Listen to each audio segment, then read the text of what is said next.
Okay, YouTube, in this video we're going to be exploring what we call the standard form of a quadratic equation. And up until now, all of the explorations that I've done with quadratic things have involved what we refer to as vertex form, where we have some a times the quantity x minus h quantity squared plus k.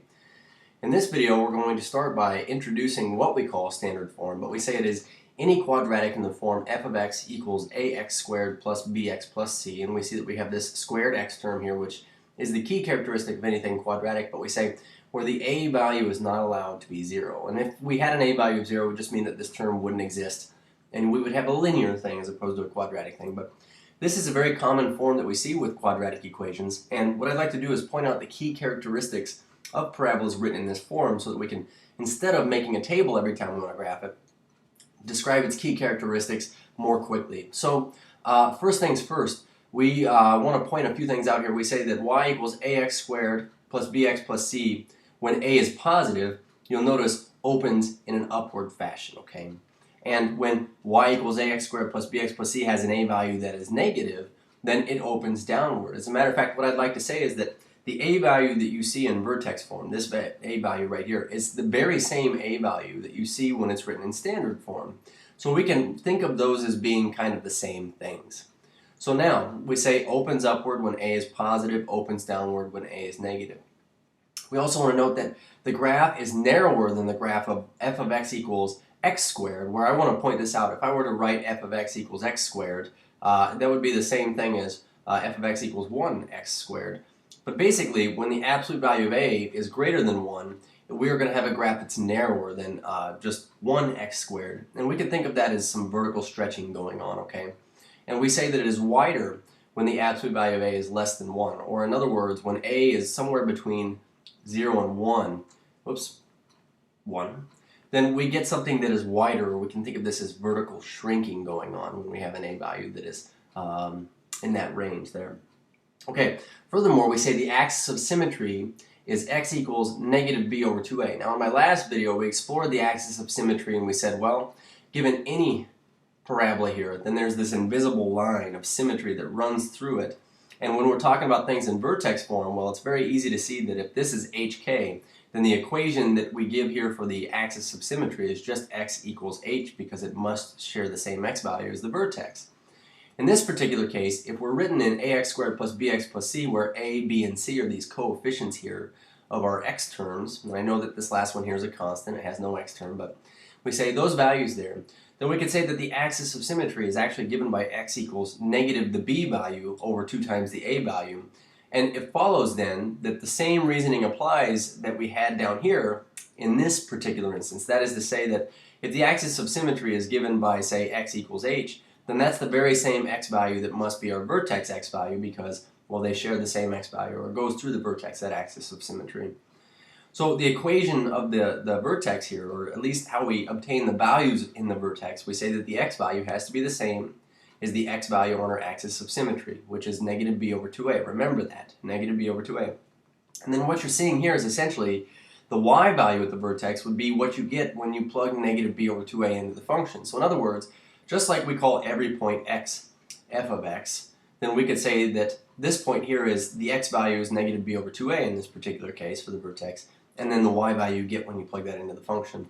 And then last but not least, we say the y-intercept is always the c value. When you look at this in standard form, it is always the c value that is the y-intercept. And the reason why is we say that the point 0, c is on the parabola. That is to say, if we were to say, well, then I have something that is f of x equals ax squared plus bx plus c, then f of 0, or at least when x is equal to 0, or at least when I'm on the y-axis here, we can see that we get 0 comma c in either case in these illustrations up here. But that's because we get a times 0 squared plus b times 0 when we plug that in for x plus c, which basically means that these two terms right there in the beginning will drop out, and we always come to the conclusion that 0c is on the graph. So using this knowledge that we have here on the left, what I'd like to do is graph this function of x here, f, and identify and label the vertex, axis of symmetry, and y-intercept. So let's go ahead and start with this. When we have something in standard form, we can easily see it's in standard form. We don't have this squared binomial quantity that we have in vertex form. We want to identify a, b, and C, and then write down some things that we know. So right now I notice that the A value is a half, positive, a B value is -4, and our C value, our constant value, is -2. So things that I can already comment on are, 1, this must open upward. And the reason why is because we have a positive A value. Furthermore, we said we want to identify the vertex. So if we're going to graph this, let's start by identifying the vertex. We say that -b over 2a is its x value. So perhaps it would be better to start with the axis of symmetry. We say x equals -b over 2 times a. So we get negative the b value over 2 times the a value, or in this case our b value is a -4, so we get a -4, and our a value is a half. Okay? So it looks like we get a +4 over half of 2, which is 1, or +4. I'll put a box around that.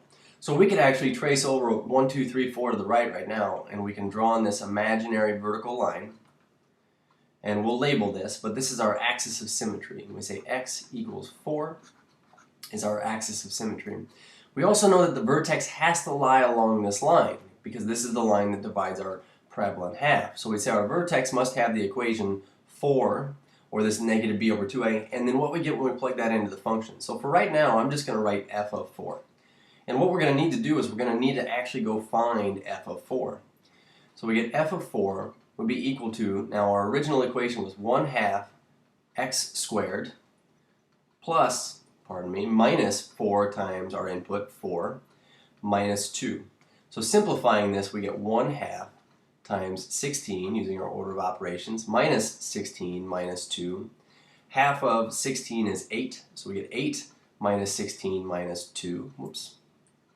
So 8 minus 16 is -8, minus 2 more, and then we get -10. So this means that our vertex must be at the point 4, -10.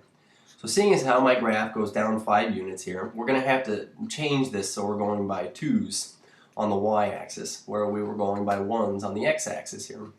So that being said, I can actually go down here to 4, -10, draw on our dot, and this will represent our vertex, which is 4, -10. So now, using what we know about the a value here, I know that a goes up a half and right 1, but also up a half, left 1, just because of symmetry. So we'd say that this point right here and this point right here will be on our graph. Notice that a being a half, since a was a half, or between 0 and 1, we have a graph that's going to be wider than the parent function of f of x equals x squared. And before I draw on the rest of this, one more thing I want to do is I want to find the y-intercept here. There we go, y-intercept. And the y-intercept is easy to list because all we have to do is say, well, then the x value is 0 there, and the y value will always be this c value, or this -2 that we see right here. So we get 0, -2 is also on this graph. So if I'm going to sketch in 0, -2, that'd be this point right here. And we could sketch in the rest of this just by using what we know about it. There's the left side of our parabola. On the right side, it's going to kind of go off here, but that's okay. But this is how I would sketch something in standard form. Cheers.